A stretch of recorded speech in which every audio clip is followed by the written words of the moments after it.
Molweni manene na manene kazi, namkele kile kwen kubo, ndizoba e monti ngetawa kwi ICC, so singa bukela kunye umlo omkulu pakati u Landi Ngxeke no Jayr Raquinel was the Philippines. Good day, ladies and gentlemen, welcome to the program. I'm very excited because Sunday I get to be back in East London, one of my favorite places for boxing, at the ICC, where the main event on that Kaba promotion show will be Jayr Raquinel of the Philippines against our own Landi Ngxeke in a 12-round junior bantamweight bout. I believe it's for the WBO global title, if I'm not mistaken.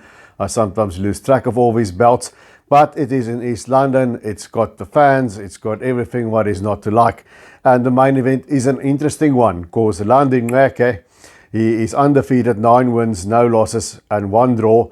His draw was in his pro debut against none other than Pumelele Kafu, who gave Jackson Chauke all he could handle in a recent challenge for the SA title. Shows you just how deep the talent pool is there in Monty in the border region. Now, Landi Ngxeke is, even for a small amount of fights that he has, and I say small amount in that number of fights, we've got Seven Ngxeke, world champion already, has been through the mill, and he's fought some good opponents. In 2019, he won a 12-round decision over Sabelo and Gebinyana. Gebinyana, a very solid southpaw, is on a good run as of late, and that will serve Ngxeke well, because his opponent, Jayr Raquinel, is also a southpaw. And he managed to win on points against Sabelo and Gebinyana, and in 2022, he's had a good year capturing the vacant South African title by stopping Ngxeke Dumezweni in 10 rounds, and he defended it successfully with another stoppage against Lindile Chemese. Now, Ngxeke Dumezweni is a big one because, as we know, Dumezweni was a WBC silver champion. He beat Jonas Sultan, and then in a big war there at the very same ICC, he came unstuck against Argentinian Fernando Martinez, Olympian, who is now the current IBF junior bantamweight champion of the world. He beat German Ankayas, countryman of Raquinel. Now, if we look at Jayr Raquinel, 12 wins, 2 losses, 1 draw, 9 knockouts. He's a dangerous puncher and he's never been stopped. And he's also a guy who knows how to win on the road. He's recorded 2 stoppage wins in Japan, where he was a away fighter. So being at the ICC is not going to affect him. He's a former OPBF, Orient and Pacific Boxing Federation flyweight champion. That is a good title to have. That's one of the respected regional titles, sort of like Asia and Australia's version of America's USBA and NABF title. So it's a respected regional title that he held, and he defended it successfully in Japan. Now, in his last fight, he lost on points to Gamil Magramo, his countryman, lost the 12-round decision. So I think Jayr Raquinel, for where Landi Ngxeke is at in his career, is a very solid step up and a very solid challenge. They might match them tough there in East London, especially also on the Kaba shows. Now, Landi Ngxeke, we know he is a boxer who's got a very respectable power as well. He can fight off a back foot. I think he's more comfortable when he's going forward, fighting behind the jab. One thing that I like of Landi Ngxeke, he's got very good uppercuts on the inside that served him well against Dumezweni, as well against Gebinyana. So he's got this very good right uppercut on the inside.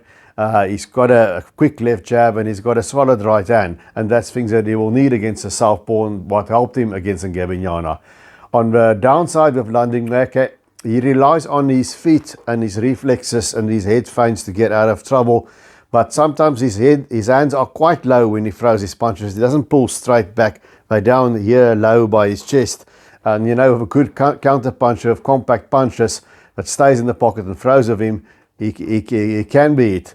And against Jayr Raquinel, that's something you'll have to look out for, because Raquinel is a southpaw.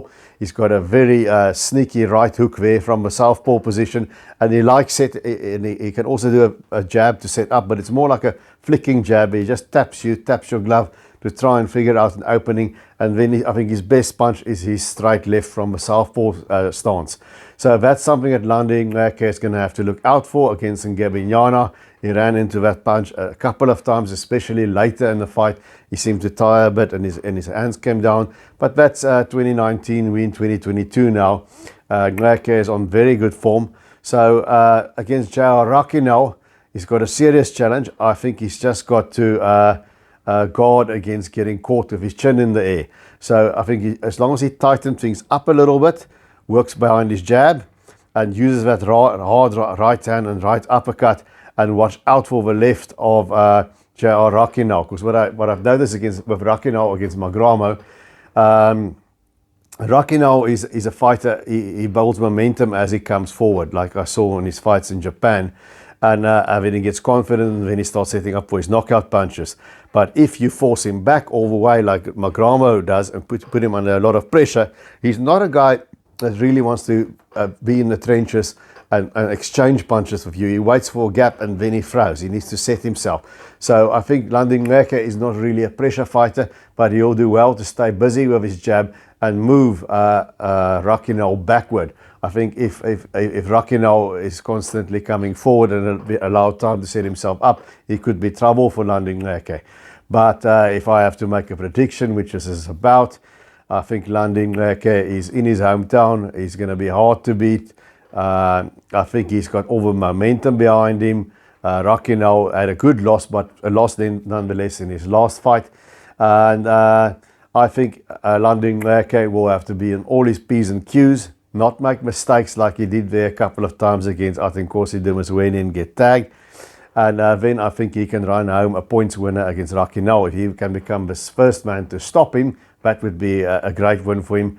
But somehow I don't see the Filipino getting stopped. I've said it a lot of times, but the standard of your average Filipino, these guys sort of in the middle, not the guys on the level of Jayr or Casimiro or Pacquiao, not the really elite guys, but the sort of guys just below that, just below world championship level.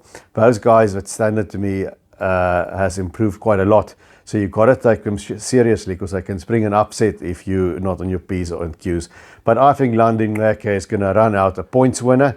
I think he's got enough power to keep Raquinel respectable, to keep him going back and not going forward. He just has to keep things tight, and he's got to remain busy. If he remains busy against Raquinel, keeps on switching the angles, not be too stationary, and Ngxeke is good at switching his stances, or not his stance, but using his feet to be this way and to be that way, and using a lot of shoulder feints and moving his head. If he does that, stays busy, moves Jayr Raquinel backward, I think he's going to run out a 12-round winner there at the ICC. But I do think Jayr Raquinel is coming to fight.